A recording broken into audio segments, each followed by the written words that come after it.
لا يحب الله الجهر بالسوء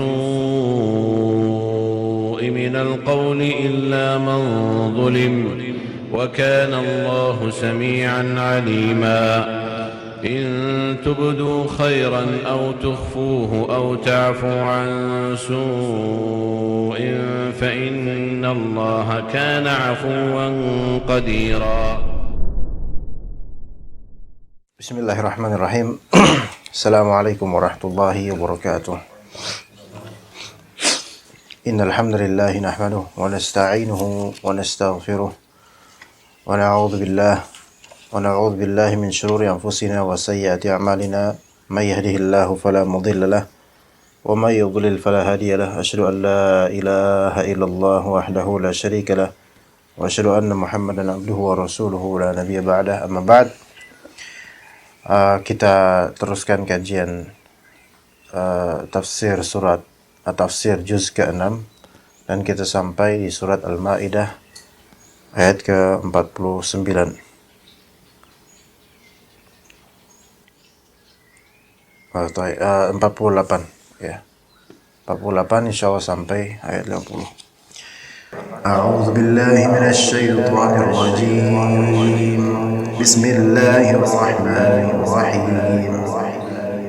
Wa anzalna ilaykal kitaba bil haqqi musaddiqan lima bayna yadayhi minal kitabi wa muhaiminan 'alayhi. Fahkum bainahum bima anzalallahu wa la tattabi' ahwa'ahum 'amma ja'aka minal haqq. Likullin ja'alna minkum shir'atan wa minhaja.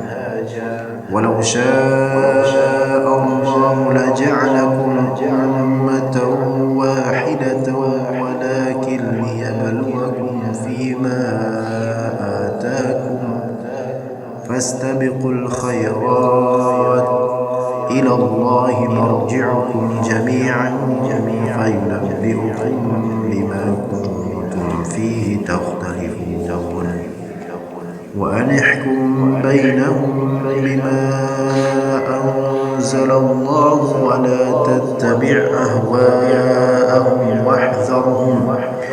واحذرهم أن يفتنوك عن بعد ما أنزل الله إليك فإن تولوا فاعلم أنما يريد الله أن يصيبهم ببعض ذنوبهم وإن كثيرا من الناس لفاسقون. أفحكم الجاهلية يبغون ومن أحسن من الله حكما لقوم يوقنون.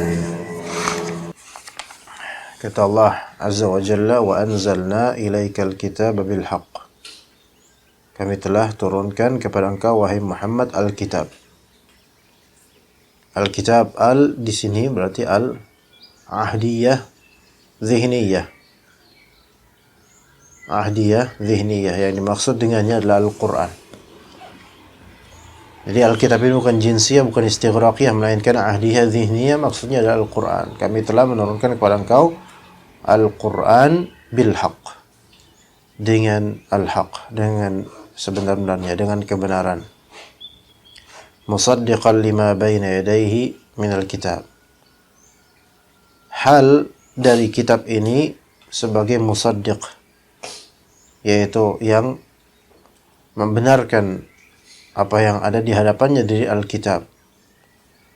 Nah, lafal Alkitab yang kedua ini, musaddiqan lima baina yadayhi minal kitab, maka lafal Alkitab kedua ini alnya al-istighraqiyah, yaitu menyeluruh untuk semua al-kutub as-samawiyah, yaitu Alkitab al-munazzal.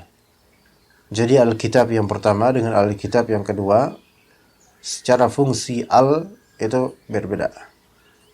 Al untuk Alkitab yang pertama itu fungsinya ahdiyah zihniyah, yaitu kitab tersebut sudah dikenal oleh fikiran kita karena khitabnya adalah anta ya Muhammad wa anzalna ilaikal kitaba.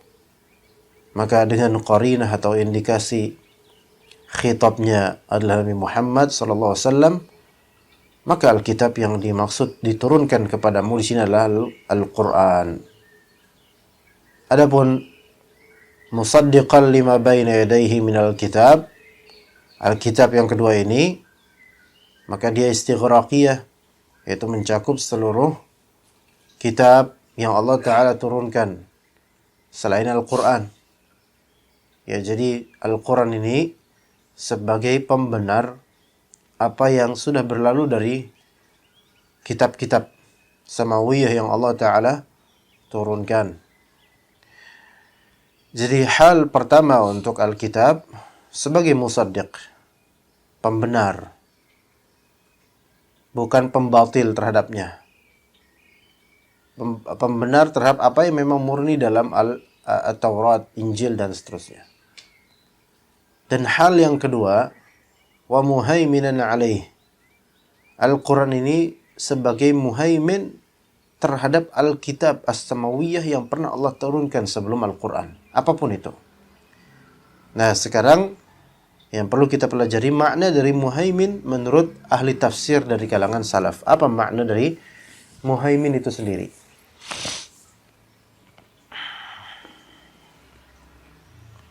Berkata Ibnu Abbas radhiyallahu anhuma bahwasanya makna muhaimin adalah syahid. Syahid. Berarti musaddiqan lima baina yadayhi minal kitabi wa syahidan 'alal kitab. Al-Quran ini menjadi saksi untuk kitab-kitab. Saksi akan benarnya Taurat, Injil, dan lainnya. Ya. Jadi kalau pakai tafsir versi ini syahid, maka Al-Quran keadaannya sebagai apa?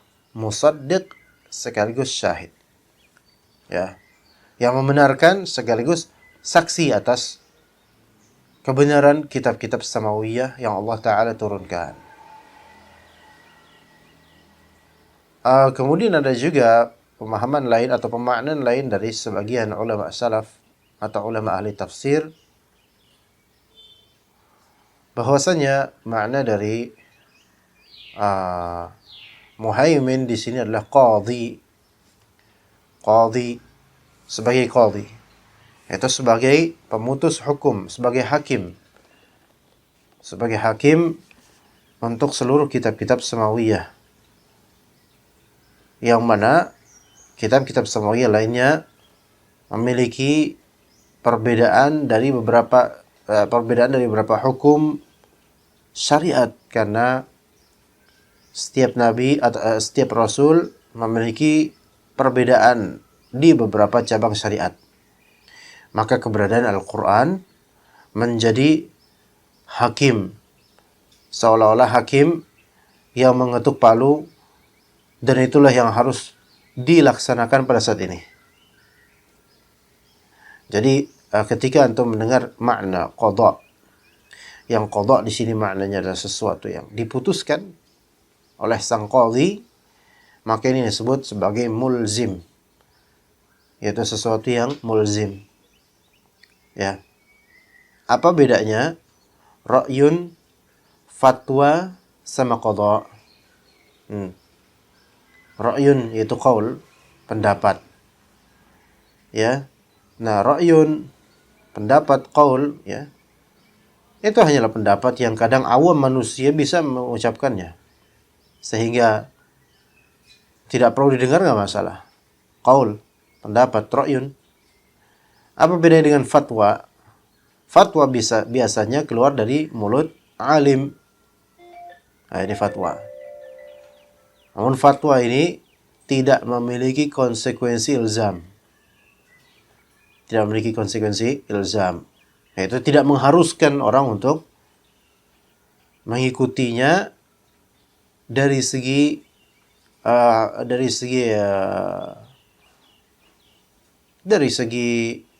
kelaziman apa yang difatwakan. Tidak harus diselenggarakan konsekuensinya. Nggak harus, itu fatwa. Maka kalau ustadz lokal, ustadz kampung berfatwa, mungkin berfatwa. Ditanya, ustadz apa hukum ini? Dia jawab, ustadznya jawab hukumnya mubah. Maka ini fatwa. Tapi tidak terikat dengan keilzaman orang itu harus melakukan apa yang difatwakan. Sehingga kalau tidak melakukan maka dihukum. Enggak. Berbeda dengan qadha. Adapun qadha, dia di atas dari fatwa. Terbitan keputusan ini sifatnya mulzim kalau qadha. Dan qadha itu biasanya kalau di pemerintahan yang sah atau resmi. Adapun fatwa bisa ada di pemerintahan resmi, bisa juga secara individual, atau bisa di keresmian, bisa non resmi. Non resmi seperti individu, ormas, itu fatwa. MUI itu fatwa atau qadha? Enggak, fatwa. Fatwa MUI. MUI itu bukan bagian dari dari pemerintah, bukan. Bukan. Majelis Ulama Indonesia itu fatwa, bukan qadha. Maka MUI tidak bisa menyelenggarakan hukum had. Nggak bisa. Yang menyelenggarakan MUI itu walil amri kita dari segi umarah, bukan? Bukan. Majelis Hukum Indonesia qadha, bukan? Qadha. Ya enggak? Untuk misalnya menangani masalah perceraian secara sah, hukum positif. Majelis Hukum Indonesia atau MUI? Majelis Hukum Indonesia. Maka itu bedanya fatwa dengan qadha. Nah sekarang Al-Quran sebagai qadhi. Maka ini bersifat apa? Kalau dimaknai qadhi, muhaimin dimaknai qadhi, maka bersifat mulzim. Mulzim dalam artian apa-apa hukum yang dalam Al-Quran wajib diimani dan diamalkan konsekuensinya. Dan ditanfidh syariatnya, ditanfidh yaitu diselenggarakan wajib. Dan apa-apa yang di Taurat dan Injil, kalau berseberangan dengan apa yang di Al-Quran dalam syariat, maka Al-Quran sebagai qadhinya, yaitu harus ditanfidh, harus dioperasikan apa yang di Al-Quran. Bukan sebaliknya malah balik ke Taurat Injil, bukan, nggak boleh. Dan apa-apa yang sepakat, maksudnya selaras dengan Taurat dan Injil, fabihi wa ni'mat. Ya alhamdulillah, berarti syar'u man qablana yang diambil, disetujui juga oleh Al-Quran, oleh Islam secara khas, yaitu Islam yang dibawa oleh Nabi Muhammad SAW. Tapi itu sebagai apa? Qadhi. Jadi muhaimin ada yang memaknai sebagai syahid, muhaimin ada yang memaknai sebagai qadhi. Ya. Maka kemudian kata Rabb kita Azza wa Jal, fahkum bainahum bima anzalallah. Maka berhukumlah di tengah-tengah mereka dengan apa yang Allah Ta'ala telah turunkan. Fahkum ya Muhammad bainahum, baina ahlil kitabi idza tarafa'u ilaik.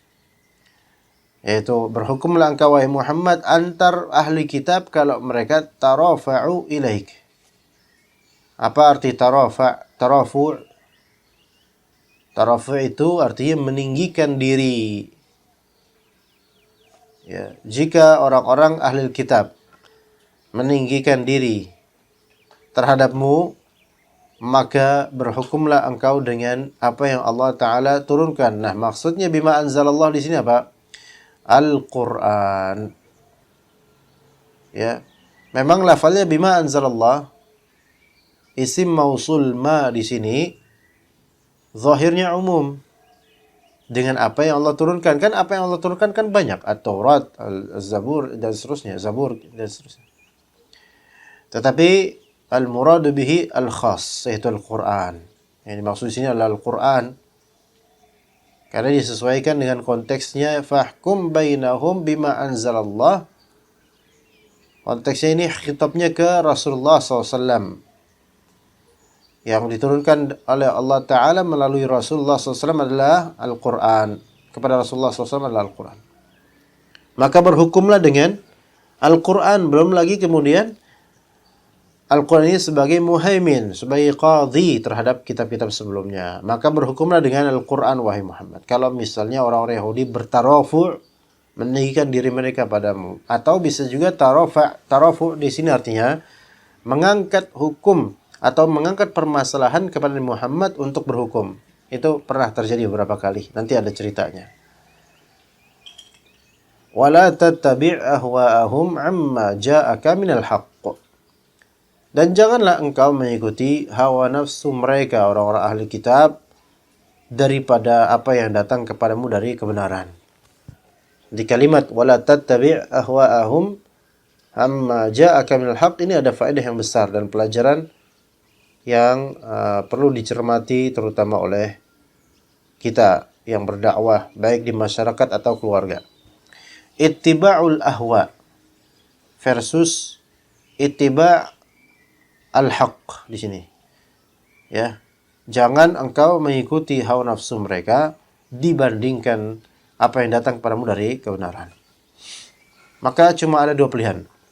Mimma ittiba'ul ahwa, imma ittiba'ul haq. Ya, imma ittiba'ul ahwa, imma ittiba'ul wahyi. Jangan sampai kamu berpaling dari kebenaran demi menuruti hawa nafsu mereka. Jadi ini hal yang harus betul-betul kita waspada akannya. Karena boleh jadi seorang dai tergelincir disebabkan mengikuti kemauan dari masyarakat atau orang-orang yang kita cari dunia darinya.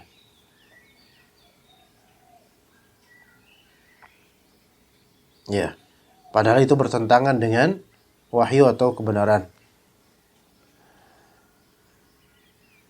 Maka biasa orang Yahudi ketika mereka bertarafu', yaitu mengajukan suatu kasus kepada Nabi Muhammad SAW, yaitu imma mereka pengen menguji Nabi Muhammad, imma mereka pengen memfitnah Nabi Muhammad, imma hal-hal lainnya dari makar. Itu orang-orang Yahudi. Maka hati-hati, jangan kamu ikuti hawa nafsu mereka. Karena tidak semua orang yang datang kepadamu, wahai da'i, adalah orang yang menginginkan kebaikan darimu dan untukmu. Enggak mesti. Ya. Ya bukan hanya dai sih sebenarnya. Ya kita siapapun kita. Tidak semua yang datang kepada kita itu menghendaki kebaikan dari kita atau untuk kita, belum tentu.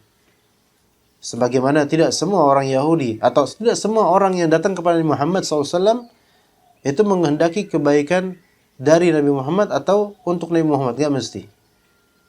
Mereka tidak mesti mencari kebaikan dari Nabi Muhammad, yaitu kebaikan dari Al-Quran, enggak mesti. Mereka juga tidak mesti mencari tidak mesti mau memberikan kebaikan untuk Nabi Muhammad, belum tentu. Kadang mereka ingin memfitnah. Wala tattabi' ahwa'ahum. Maka hati-hati dengan orang-orang yang kita kenal dia itu pengekor hawa nafsu. Di antaranya ahlul bid'ah. Oleh karena itu, hati-hati juga dengan namanya dunia, uang, donasi dan semisalnya. Maka janganlah diri kita dipelihara dari sikap meminta-minta untuk maslahat pribadi dalam berdakwah semata. Jangan, hati-hati. Ya. Kecuali mungkin sangat kepepet ya, mungkin sangat kepepet sekali, mungkin ini kasus lain. Tapi hati-hati ketika seorang dai diatur oleh orang-orang yang berdompet tebal. Karena betapa banyaknya pengekor hawa nafsu itu karena dompetnya tebal. Ya. Sehingga bisa menyetir sebagian dari orang yang memegang kebenaran. Nah, ini hati-hati. Wala tattabi' ahwa'ahum 'amma ja'aka minal haqq. Kata Rabb kita Azza wa Jal, likullin ja'alna minkum syir'atan wa minhaja. Untuk setiap umat kami telah menjadikan dari mereka apa? Syir'ah dan minhaj. Syariat dan juga sunnah. Syir'ah sabil, minhaj sunnah. Syir'ah syariat, sabil jalan syariat. Minhaj sunnah. Sebenarnya ini dua hal yang serupa. Iya. Syir'ah dan minhaj. Syir'ah dan minhaj. Keduanya bermakna tariq wadih. Tariq wadih. Yaitu jalan yang jelas. Itu syir'ah, jalan yang jelas itu minhaj. Maka minhajus sunnah, kata Syekhul Islam Ibnu Taimiyah, artinya tariqus sunnah al-wadih. Jalan sunnah yang memang jelas. Itu minhaj. Maka orang yang memiliki manhaj itu orang jelas. Dan orang yang tidak memegang manhaj, baik manhaj dari segi akidah, manhaj dari segi menuntut ilmu, manhaj dari segi keumuman beragama, maka orang itu jelas kalau pakai manhaj. Kalau nggak ada garis manhajnya, maka orang itu kemana-mana, belauran, nggak jelas. Taib, likullin ja'alna minkum syir'atan wa minhaja. Sebagian menyatakan bahwa syir'ah di sini adalah syariat fiqih, yaitu tata cara ibadah yang berbeda. Iya. Adapun minhaj, maka dia adalah akidah, din. Nah, masing-masing memiliki perbedaan fikih. Namun untuk urusan din atau urusan akidah, tauhid, maka masing-masing ada tapi sama. Likullin ja'alna minkum syir'atan wa minhaja. Nah, ini kalau mau dibedakan antara syir'ah dan minhaja. Tapi syir'ah dan minhaj secara awal makna yaitu at-tariq al-wadih. Jalan yang jelas. Kemudian Allah Subhanahu wa taala berfirman, "Walau syaa Allahu sahih sahih la walau syaa Allahu la ja'alakum ummatan wahidah." Sekiranya Allah taala berkehendak, maka Allah taala akan jadikan kalian itu satu umat saja. Ala millatin wahidah.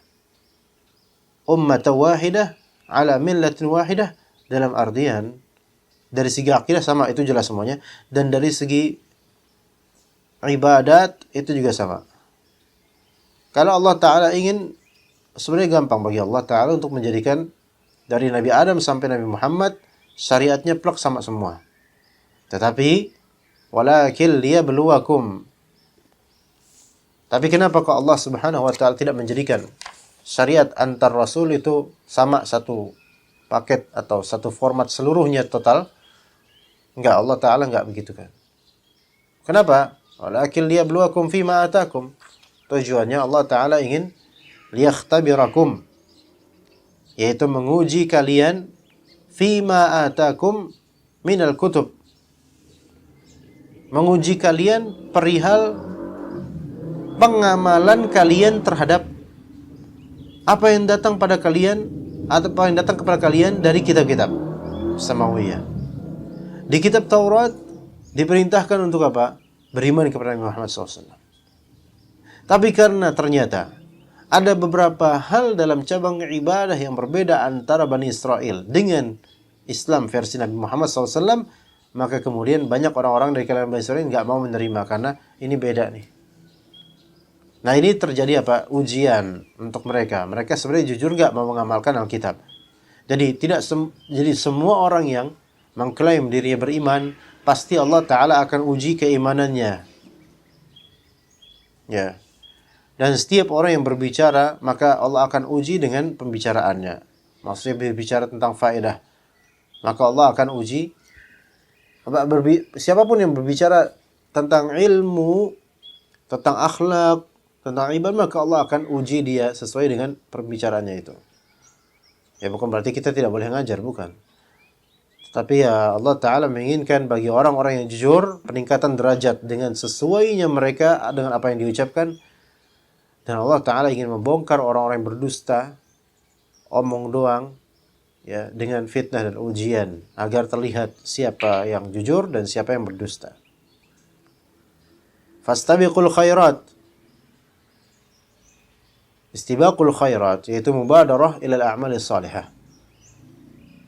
Jadi istibaqul khairat atau al-musabaqah lil khairat itu adalah al-mubadarah ilal a'mal as-salihah. Bergegaslah kalian untuk beramal saleh. Berlombalah kalian dalam kebaikan. Nah, ini khitabnya untuk semua. Wahai Bani Israel, wahai ahli Taurat, wahai ahli Injil, wahai ahli Quran, fastabiqul khairat. Tapi istibaqul khairat ini harus di bawah naungan syariat Nabi Muhammad sallallahu alaihi wasallam. Kemudian diingatkan oleh Allah Subhanahu wa taala, "Ila Allahi marji'ukum jami'an fayunabbi'ukum bima kuntum fihi takhtalifun." Kepada Allah lah kembalinya kalian seluruhnya. Sehingga kemudian Allah Subhanahu wa taala memberikan kabar untuk kalian apa yang telah kalian perselisihkan selama ini. Iya, jadi segala ikhtilaf di muka bumi ini itu akan Allah Ta'ala ungkap di hari akhir nanti. Hati-hati dengan ikhtilaf. Dan jujurlah dalam berikhtilaf. Tidak semua orang yang mengikuti perkataan shawab itu memiliki niat yang salihah dalam mengikuti perkataan shawab. Perkataan yang benar. Kadang-kadang ikut pendapat fulan, ustadz fulan yang memang sahih. Tetapi dia mengikuti pendapat tersebut karena memang hanya ingin bertentangan dengan orang yang tidak dia suka. Bukan karena memang dia ingin kebenaran, tapi dia cuma ingin apa? Race against that. Nggak mau dengan orang ini, maksudnya nggak mau dengan musuhnya. Mumpung musuhnya salah, saya ikut perkataan ini, biar saya bisa menjelekkan dia. Jadi tidak semua orang yang menzahirkan diri ikut kebenaran karena memang ingin benar. Belum tentu. Ya, bisa jadi ada orang yang ikut kebenaran, pro dengan kebenaran ini karena dia ada sensi terhadap individu tertentu yang menyimpang dari kebenaran. Udah cuma itu doang. Maka yang seperti ini sebenarnya dia berkecimpung dalam ikhtilaf nas. Itu bukan karena Allah. Ya. Maka kita harus jujur ya kawan dalam menuntut ilmu.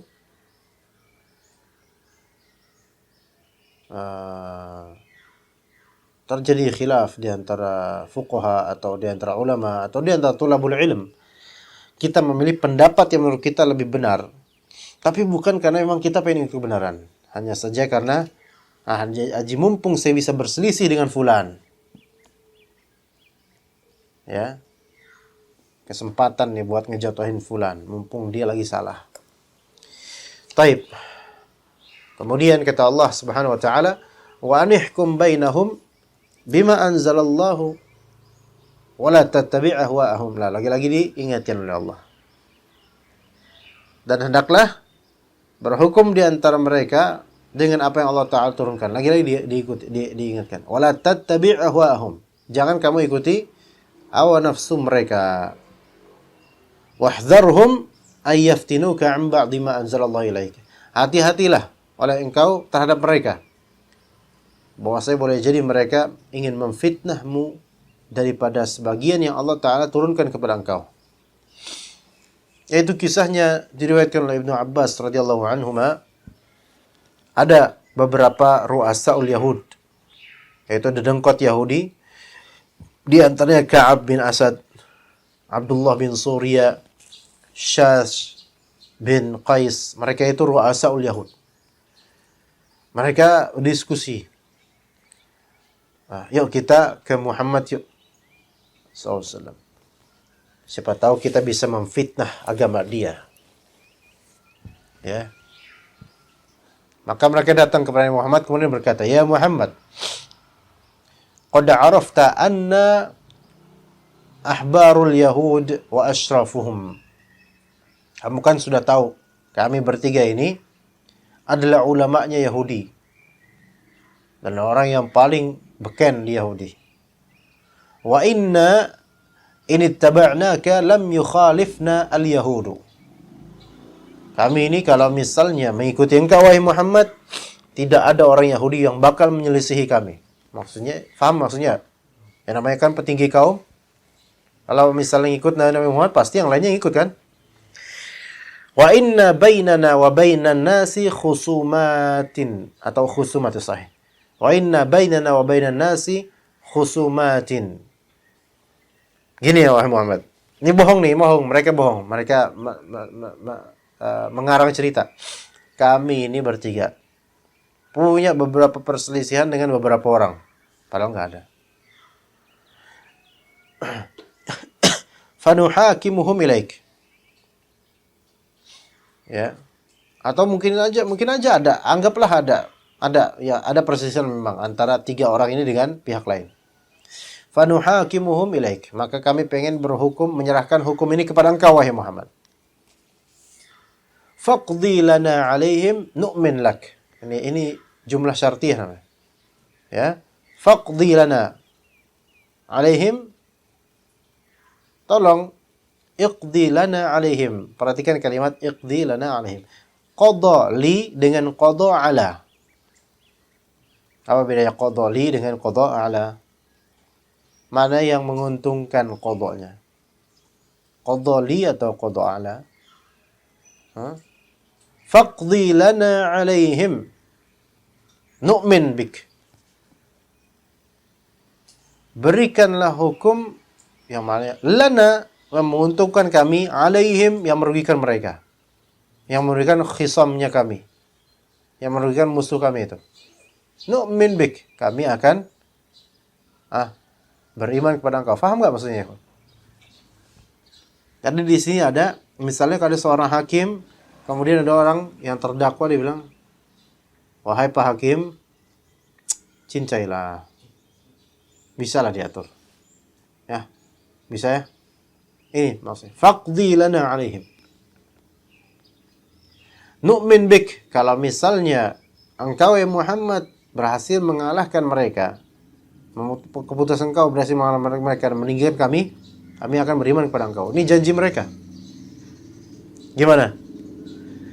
Jadi, walam yakun qasduhum al-iman. Maksud mereka beristifta kepada Nabi SAW, meminta fatwa dan hukum dari Nabi SAW, itu bukanlah iman, melainkan mereka pengen memfitnah, menguji Nabi Muhammad SAW. Maksud mereka, tujuan mereka adalah talbis. Ya, bisa nggak nih Muhammad ini di set up, di setting gitu loh, sehingga menguntungkan kita dan merugikan pihak yang menjadi lawan kita. Maka kata Allah Subhanahu wa ta'ala tadi, wa anihkum bainahum bima anzalallah. Berhukumlah dengan hukum Allah udah. Wala tattabi' ahwahum. Jangan ikuti hawa nafsu dan kemauan mereka, hati-hati. Wahdharhum, hati-hati. Ayaftinuka an ba'di ma anzalallahu ilaik. Mereka berusaha mengalihkan, mengujimu, mengalihkan dari apa yang Allah turunkan menuju hawa nafsu mereka. Nih, lihat, hati-hati, kawan. Dan siapa yang melakukan ini? Orang miskin bukan? Bukan. Orang kaya. Ya. Maka hati-hati. Dekat sama orang kaya bukan berarti haram. Tapi ketika antum berdakwah, dapat kebaikan dari orang kaya, batasi. Dari segi apa? Kedekatannya. Kalau mau bantu, tafadhol. Tapi batasi tanpa syarat. Jangan disyaratkan apa-apa. Sehingga antum jangan sampai di set up. Ngerti di set up nggak? Set up. Bukan shut up. Set up. Apa di set up? Disetir. Ya. Ketika dai Islam, hatta ilmunya tinggi, sudah disetir sama orang yang memiliki harta, disetir di sini, disesuaikan dengan keinginan saja. Orang yang berharta tuh nggak mesti alim, jahil kadang-kadang, baru hijrah. Kalau bisa disetir kayak gitu, maka ilmu antum itu tidak bermanfaat nanti. Karena ilmunya bisa disetir nanti. Karena yang antum bawa, yang kita bawa, itu bukan hanya jasad. Yang kita bawa adalah agama. Maka kalau diri kita udah bisa disetir sama orang yang jahil, baik jahil di sini dari segi orang pemerintahan misalnya, atau dari segi orang kaya, antum bisa disetir itu, khalas. La syai'a alaikum, khalas. Antum punya dunia banyak, namun khalas, antum seperti nggak ada artinya ilmunya. Taib. Kemudian, fa in tawallaw fa'lam annama yuridu Allahu an yusibahum bi ba'dhi dhunubihim. Kalau misalnya mereka berpaling, berpaling dari berhukum dengan Al-Quran, maka ketahuilah bahwa Allah Ta'ala menginginkan untuk yusibahum bi ba'dhi dhunubihim, untuk memberikan mereka, mengenai mereka efek dari sebagian dosa mereka, yaitu maksudnya ayusibahum bi ba'dhi dhunubihim ayu'ajjila 'uqubatan dunyawiyatan lahum.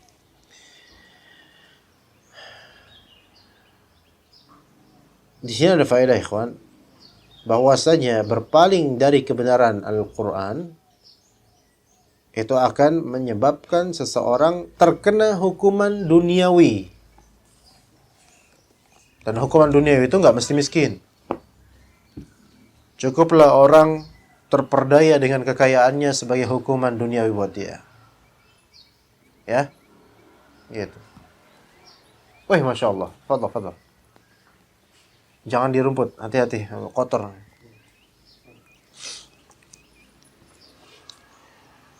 Kita tutup dengan doa kafaratul majlis. Kita tutup ya. Taib. Wa inna katsiran minan nasi lafasiqun. Mayoritas dari annas lafasiqun, fasik. Taib, di sini lihat, wa inna katsiran minan nas. Bukan mayoritas, banyak dari manusia. Banyak dari nas itu fasik. Pemaknaan antum terhadap kalimat ini tergantung ke bagaimana antum memaknai al untuk an-nas. Kalau al untuk an-nas di sini jinsiyah atau istighraqiyah, maka berarti banyak dari manusia fasik, dan itu sahih. Wa in tuti' aktsara man fil ardi yudhilluka an sabilillah. Tapi kalau misalnya an-nas di sini al, antum tafsirkan maknanya sebagai ahdiyah, zihniyah, maka an-nas di sini maknanya Yahudi. Sesungguhnya banyak dari atau ahli kitab, banyak dari ahli kitab itu fasik. Bagaimana bentuk kefasikan mereka? Bentuk kefasikan mereka adalah yang seperti tindakan mereka ini. Tawalli, yaitu mereka enggan, berpaling, ya. Wa inna katsiran minan nasi lafasiqun. Maka i'rad 'anil iman, i'rad 'anil hukm bil Qur'an, berpaling dari berhukum dengan Al-Quran, itu adalah kefasikan tersendiri. Kemudian kata Allah, afa hukmal jahiliyyati yabghun wa man ahsanu minallahi hukman liqaumin yuqinun.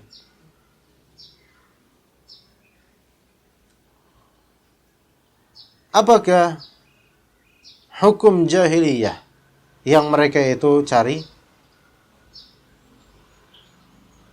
Wa man ahsanu minallahi hukman liqaumin yuqinun. Dan siapa lagi yang memiliki hukum yang lebih baik daripada hukum Allah Subhanahu wa taala untuk kaum yang yuqinun, yang yakin akan akhirat, yakin akan Islam. Dan ini kalimatnya menunjukkan bahwasanya tidak bisa dikatakan seseorang itu yakin akan kebenaran Islam kalau dia tidak mau berhukum dengan hukum Allah. Maka keyakinannya tentang hukum Allah kurang kalau misalnya dia tidak berhukum dengan hukum Allah. Ya, orang yang tidak berhukum dengan hukum Allah itu ada dua macam. Imma orang yang mutakabbir atau mukabir, atau imma orang jahil. Yang mutakabbir ini berarti orang yang tahu bahwasanya hukum ini hukum Allah, dia nggak mau ikutan. Atau yang jahil, karena nggak paham, maka ini diajari. Tapi ada model ketiga, tidak mau berhukum dengan hukum Allah dan menganggap bahwasanya hukum Allah tidak relevan, maka ini kafir. Maka ini orang ini kafir dengan pernyataannya. Dan dia wajib bertaubat dari pernyataan tersebut, dan sepertinya wajib pula atasnya bersyahadat ulang. Iya. Kenapa? Karena ada menyatakan bahwasanya tidak wajib sekarang untuk, atau bukan tidak wajib, tidak cocok syariat Islam untuk sekarang, itu membatalkan la ilaha illallah, ikhwan. Itu membatalkan la ilaha illallah. Karena menganggap bahwasanya kita tidak wajib berhukum, kita tidak wajib menyembah Allah Subhanahu wa taala dengan hukum syariat ini, gitu. Allahu a'lam. Taib, untuk tafsir juz 6 kita sampai situ, insyaallah kita lanjut ke kitab Adabut Talib. Sallallahu ala nabiyina Muhammad wa ala alihi washabbihi ajma'in.